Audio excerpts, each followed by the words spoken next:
Welcome. Word to the sea, Matt.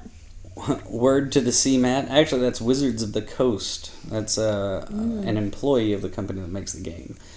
Hey, welcome to round one. I'm JT, and this here is Chandra. Say hi, Chandra. Hello.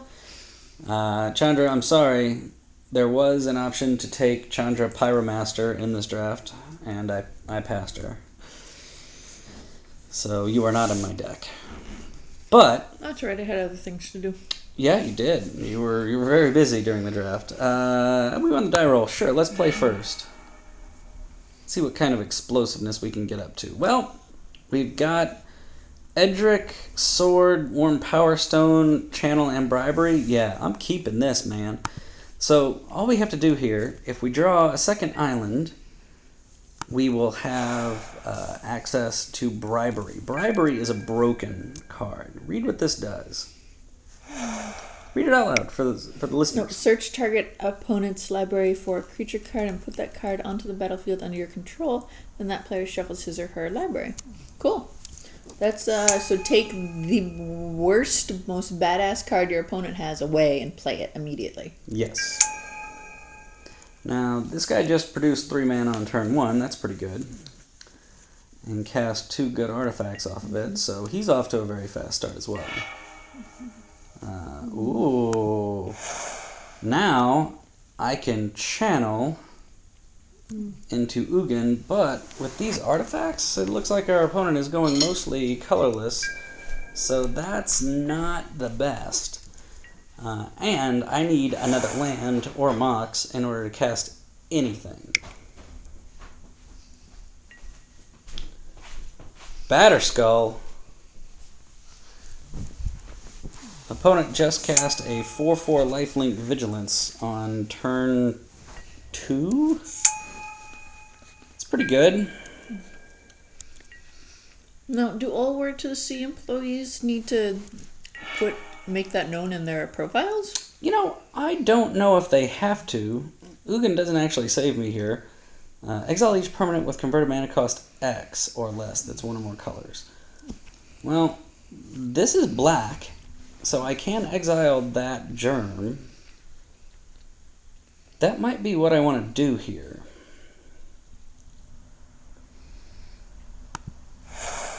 In fact, I think it is. I'm gonna go Channel for 14 to get Ugin, a Sword, and a Worn Power Stone.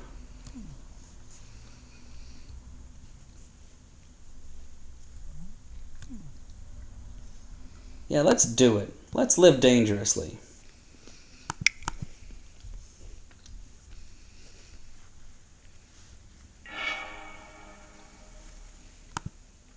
Alright, hit the effect.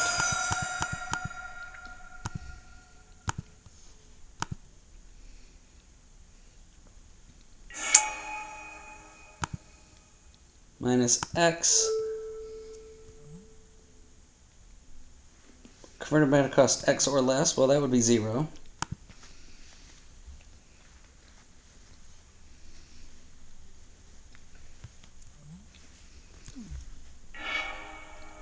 Got rid of the Germ, which knocks off the Batterskull. Then I can one Power Stone. And the question is, do I pay 3 life to get a Sword into play? And I think the answer is go big or go home.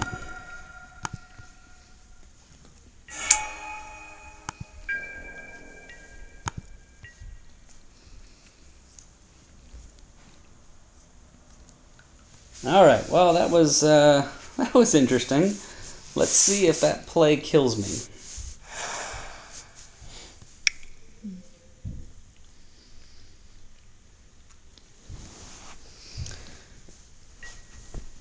Stoneforge. Okay, so it's 3 mana to activate the Batterskull. Sword of War and Peace.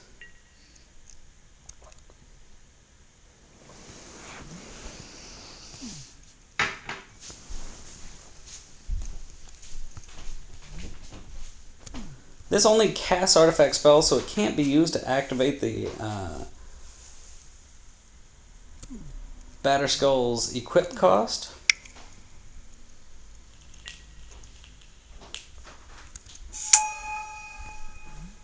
But it can cast the sword.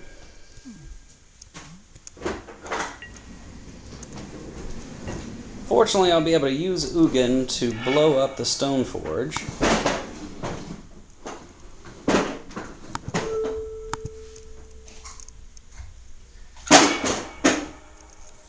And now I can warn Power Stone to get out an Indrik Stomp Howler and destroy one of these. Now, is the sword, the Batterskull, or the top more important? I think the Batterskull is the biggest threat here.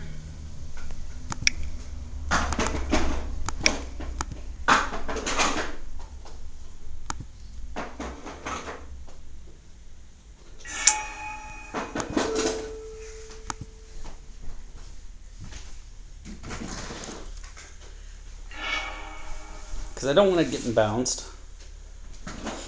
And next turn, between Edric and the sword here, that Stomp Howler is going to be a big threat.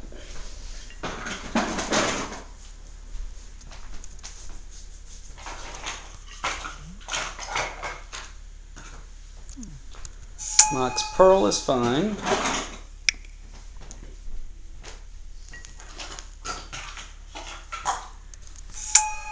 Myria Angel is fine. Puts a bird into play. The bird's going to carry a sword pretty well. And opponent concedes. Wow. Opponent just strictly concedes. All right, well, Channel is a totally fair Magic card. I apologize, guys. You know, I think one of the first vintage cubes I drafted, I did Bribery. Actually, I think in basically every one of these that I've done, I've had Bribery or Channel or both. And I think that's because those cards are undervalued. People don't understand just how broken they are. I mean, Channel just lets me sacrifice life for mana and cheat huge things into play. Bribery, I can get out quickly with artifact mana and take their biggest threat and beat them with it. And these are pretty sick things to be doing. Now, in terms of hate against his artifacts, I don't have any. So there's not much point to sideboarding here.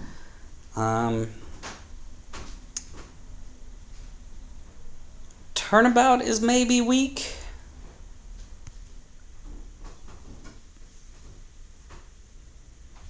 I think I'm going to hack a Turnabout and just run it at 41.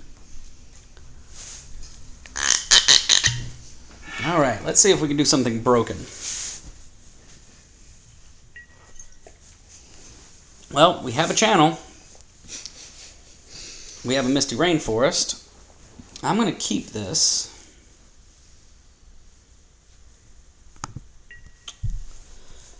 And I'm going to lead off in turn one with a forest, unless... Let's see what opponent does here. Okay, it's fast.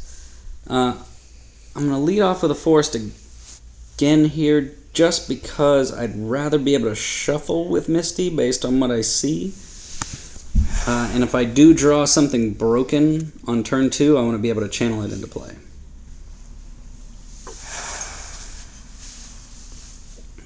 Opponent has access to 4 mana on turn 2. That's pretty good.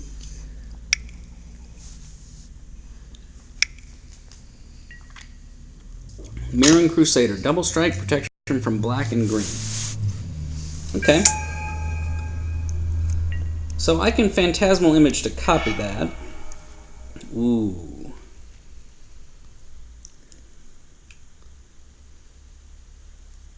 And I think that's what I'm going to do. Because next turn, I can brainstorm into gas, channel that gas into play, and then Misty Rainforest to shuffle the rest of it away.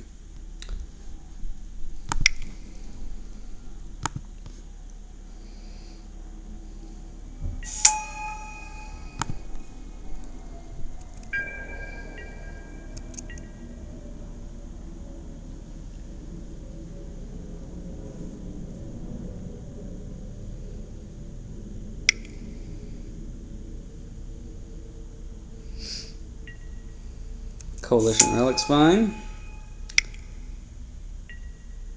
Stoneforge Mystic is fine. Tutoring for a Batterskull, one presumes. This card is so powerful it's been banned in all reasonable formats. Sword of War and Peace. Alright, so opponent already had a Batterskull in hand?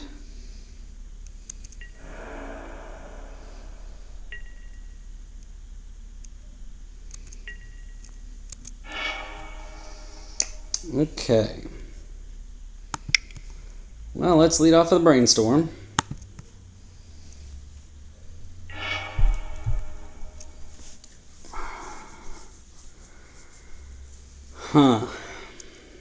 Two cards on top. I'm going to put Forest and Forest back on top. I'm going to go ahead and cast a Ruby. And then here's the question mark. Do I... Channel's no good to me. So do I Misty and Spymaster?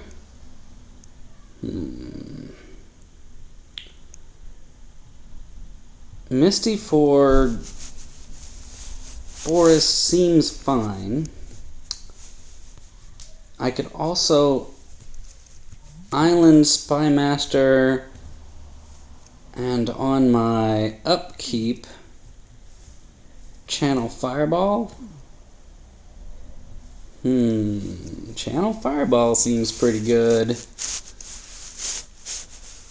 I'm going to take a boatload of damage from this sword next turn. Sword of War and Peace is a red and white protection. So I'm not going to be able to block unless I get my Spymaster out. So let's go ahead and Misty just to shuffle away those two lands. I'll get a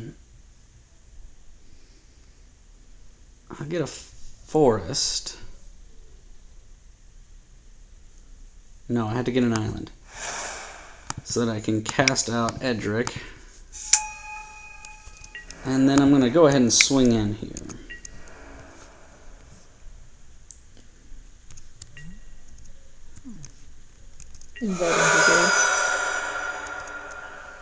I will use this.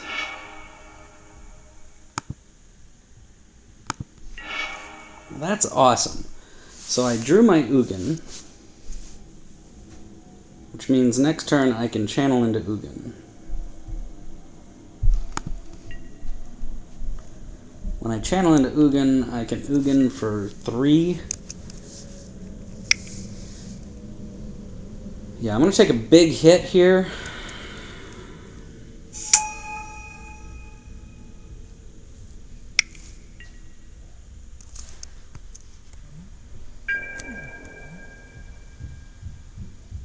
I'm taking a huge hit here. I might actually just die. No. Okay. So, if I let him hit me, he'll do 8 damage, and then he would deal 10? 12 from this, so he'd kill me if this thing hit me. So I have to chump block with Edric. What? Protection from black, white, black, red, and green. Oh, protection from green. I'm just dead.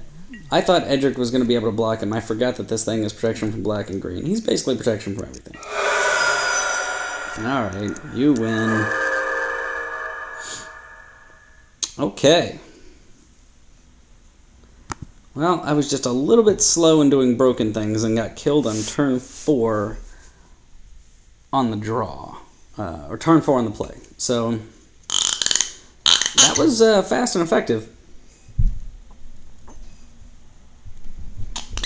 I don't think anything I've got here was going to stop that. So, let's just run it back and try to be a little bit more broken, shall we?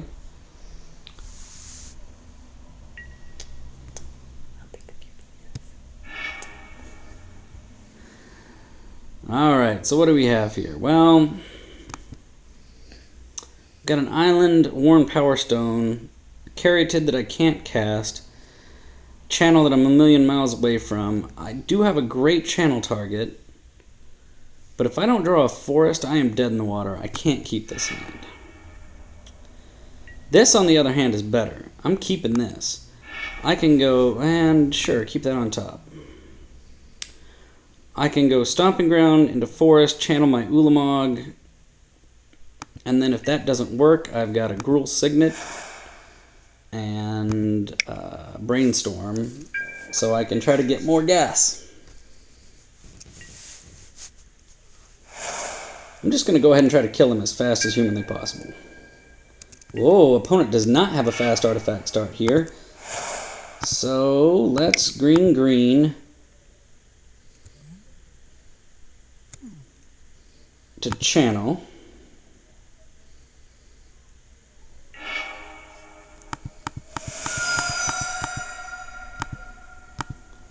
Go down to 10 life, cast a Ulamog.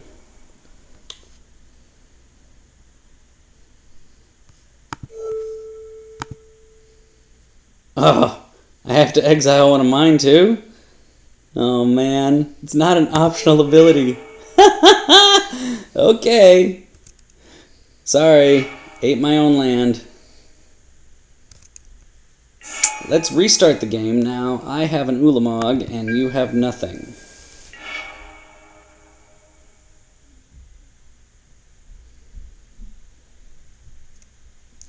What does Ulamog do? Ulamog, he has Ceaseless Hunger. When you cast him, you have to exile 2 permanents. Opponent only had 1 permanent. Oh, wow. Which is why I had to get rid of one of mine. He's indestructible. Yeah. He's a 10/10, and every time he attacks, he mills 20 cards. Not every time he hits or does damage, every time he attacks. Every time he attacks. So basically 4 turns at least.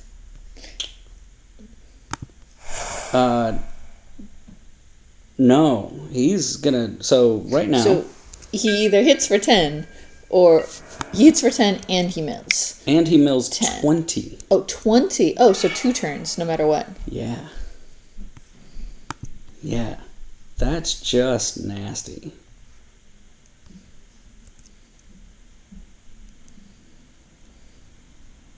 Oh. Channel is a totally fair Magic card. And your opponent's sitting there going, how the fuck? Exactly. That is basically the thing that is being said.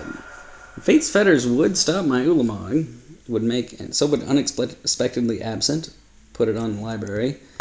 Make it so that I couldn't cast it. But,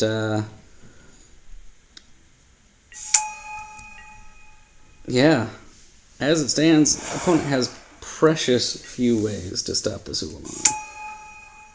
Now, he could have an Oblivion Ring. Oh, there he we does. Go. He has it. He has an answer.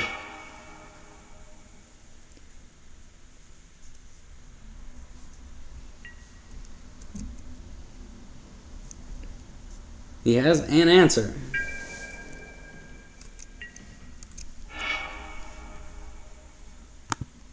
Alright, I'm going to cast that Mox. I'll hit that. I'm going to go ahead and Brainstorm.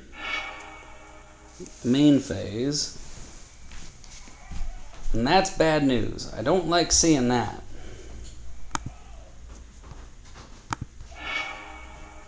Basically, I've got no gas for the rest of time. So let's see what my opponent can dig up.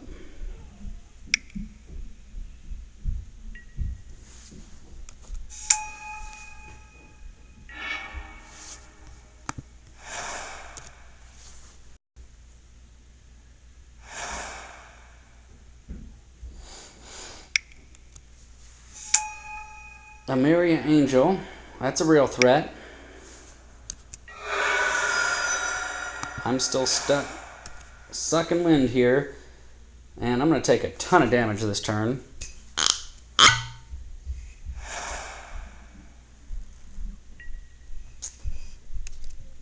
That was a well-timed Mox Pearl from my opponent. Without that Mox Pearl, opponent was dead. D-E-D dead.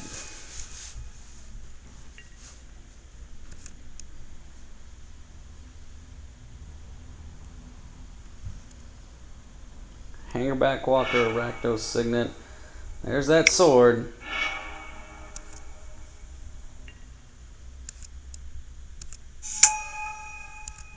I'm not sure what else I have here.